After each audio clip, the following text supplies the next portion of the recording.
আজকে মূলো ভাজা করব আর মূলো ভাজার সাথে সাথে বেগুন ভাজা করব। তো চলুন পুরো রেসিপিটা শেয়ার করছি। Hello guys, welcome to my YouTube channel. তো কেমন আছেন আপনারা সবাই? আশা করছি সবাই ভালো আছেন। তো আজকে সকালে রান্না করছি, তো চলুন আপনাদের সাথে শেয়ার করছি সকালে কি কি রান্না করছি।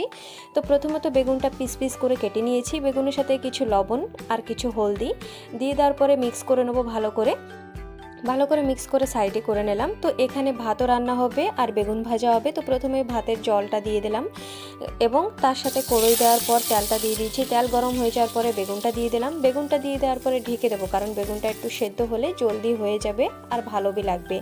আর এই কড়াইটা যেটা আছে না, এই কড়াইটা বহুতই ভালো করে ননস্টিকের, এর তেল লাগবে না কি কড়াইতে।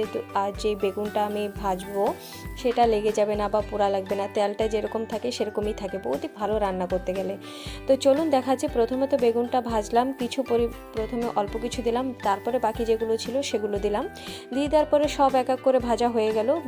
ভেজে নিলাম। ভেজে নেওয়ার পরে উঠিয়ে নিলাম। বেগুন ভাজা হয়ে গেল, সাইডে ভাত হচ্ছে যেটা কি আপনারা দেখতে পাচ্ছেন।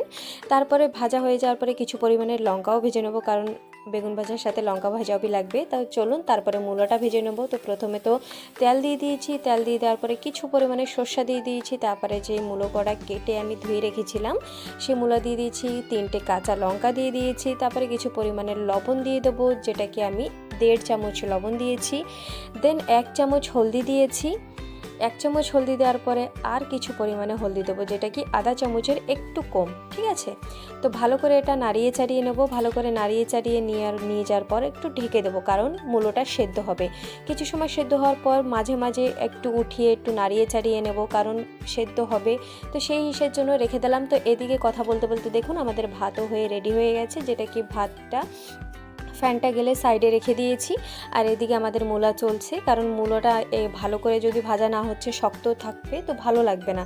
তো সেজন্য একটু সময় লাগবে মূলোটা ভাজার জন্য। তো বহুত টাইম দিয়ে দিলাম। সেদ্ধ যখন হয়ে গেল আর কিছু টাইমই ভাজা হলে হয়ে যাবে, তো তখন লঙ্কার গুঁড়োটা দিয়ে দেবো। কারণ প্রথমে যদি আমি লঙ্কার গুঁড়ো দিতাম তো সেদ্ধ হতো না, লঙ্কার গুঁড়ো পুড়ে যেত আর সেই ঝালটা বি লাগতো না।